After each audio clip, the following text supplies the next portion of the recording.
Baik, Bismillahirrahmanirrahim. Assalamualaikum warahmatullahi wabarakatuh.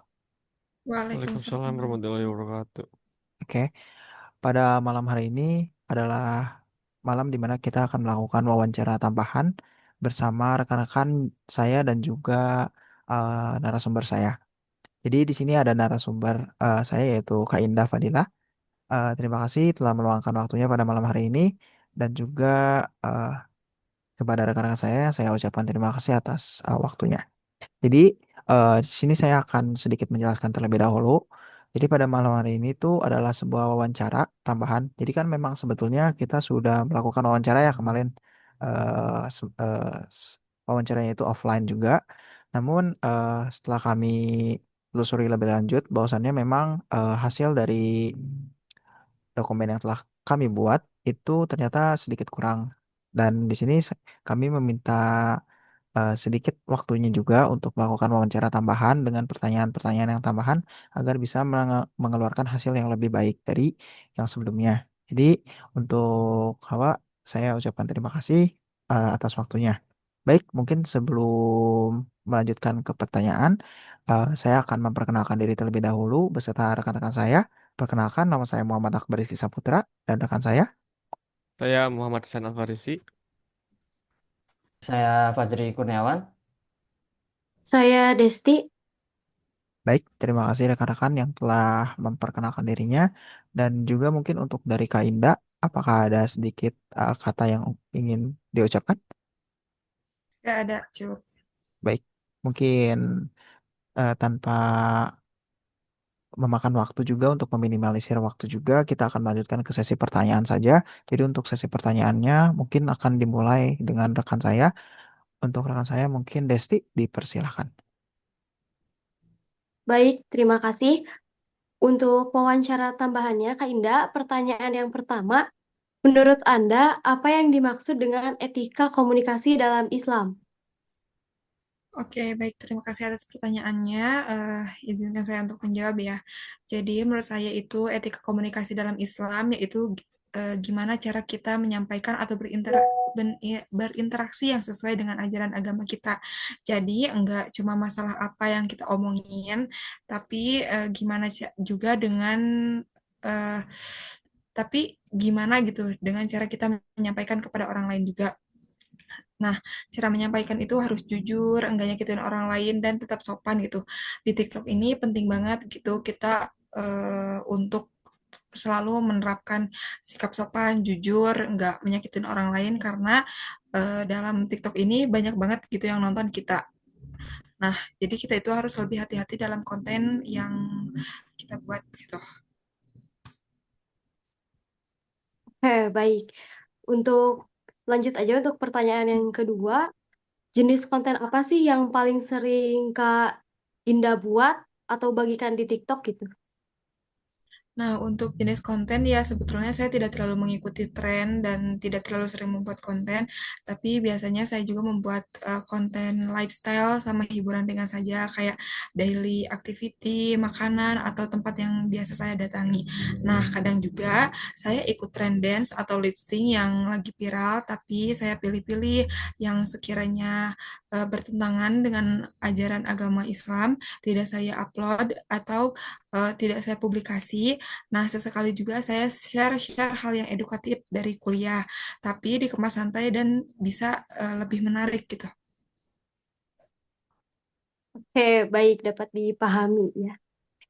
Mungkin untuk pertanyaan selanjutnya akan disampaikan oleh rekan saya. Oke, baik. Terima kasih Desti telah memberikan waktu untuk saya mengajukan sebuah pertanyaan kepada narasumber. Oke, baik, lanjut ke pertanyaan selanjutnya. Bagaimana sih proses dari Kak Indah ini dalam membuat konten TikTok gitu? Mulai dari ide dan juga publikasinya. Oke, biasanya saya ngeliat dulu nih tren apa yang lagi viral gitu di FYP saya.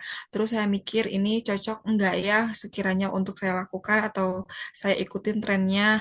Apakah ini melanggar gitu dengan nilai ajaran agama Islam? Kalau oke, baru saya eksekusi. Saya ikutin trennya sesuai dengan gaya saya. Nah, sebelum posting saya juga selalu review gitu beberapa kali eh, konten yang saya buat itu apakah ini nyaman dilihat keluarga saya, apakah ini nyaman dilihat saya, apakah ini pantas untuk diperlihatkan kepada orang lain. Nah, kalau nyaman, baru deh saya upload atau saya publikasikan di media sosial. Oke, baik. Itu sangatlah mudah dimengerti ya untuk penjelasan dari pertanyaan ataupun jawabannya. Mungkin selanjutnya untuk pertanyaannya, apakah Anda mempertimbangkan nilai-nilai keislaman ketika membuat atau membagikan konten di TikTok? Jika ya, nilai-nilai apa saja yang mungkin memang diterapkan? Pastinya saya selalu mempertimbangkan nilai keislaman ya. Yang paling saya jaga itu di antaranya ada kejujuran, enggak menyakiti orang lain, sama menjaga aurat. Saya eh, saya pastiin ya apa yang saya sampaikan itu benar dan enggak menyesatkan atau bahkan menyakiti orang lain. Dari segi berpakaian juga saya tetap berusaha untuk menjaga aurat saya, tetap berusaha sopan meskipun ya saya tidak full berhijab dengan baik. Maksudnya saya tidak menggunakan nikab atau dengan menggunakan pakaian-pakaian yang sangat tertutup gitu ya. Terus saya juga hindari banget konten-konten yang mengandung gosip atau eh, ngomongin orang lain atau menyinggung orang lain atau menimbrungi urusan orang lain, soalnya itu kan masuknya ke dalam gibah dan enggak boleh kan di ajaran kita begitu. Oke, baik. Terima kasih atas jawaban yang telah diberikan dari Kak Indah ya. Mungkin untuk pertanyaan selanjutnya akan diajukan oleh rekan saya. Silakan untuk rekan saya, Muhammad Sechan, dipersilakan. Baik, terima kasih Akbar. Pertanyaan dari saya, tantangan apa yang Kak Indah hadapi dalam menjaga etika komunikasi Islam di TikTok?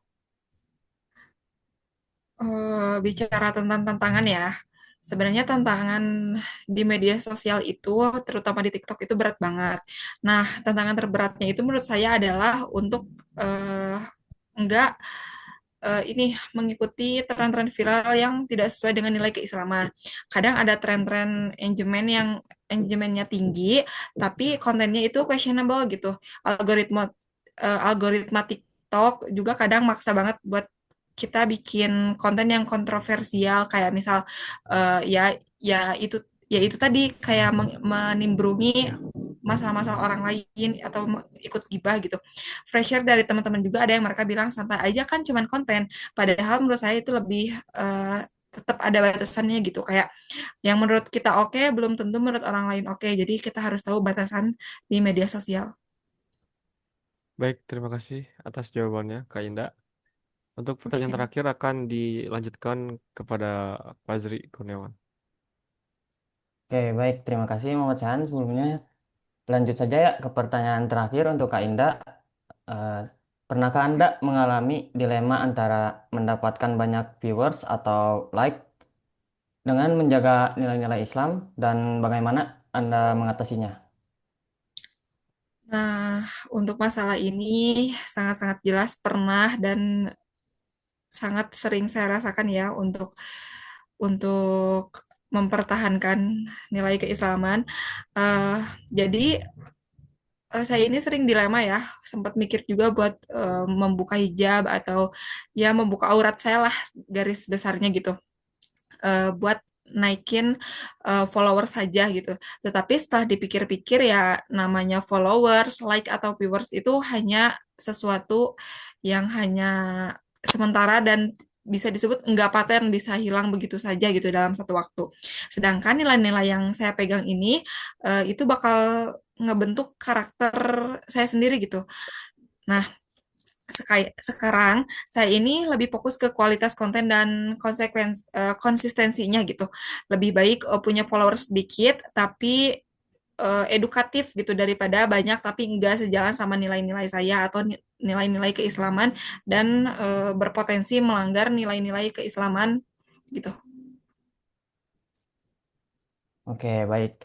Terima kasih Kak Indah telah menjawab pertanyaan terakhir saya. Ya, sama-sama.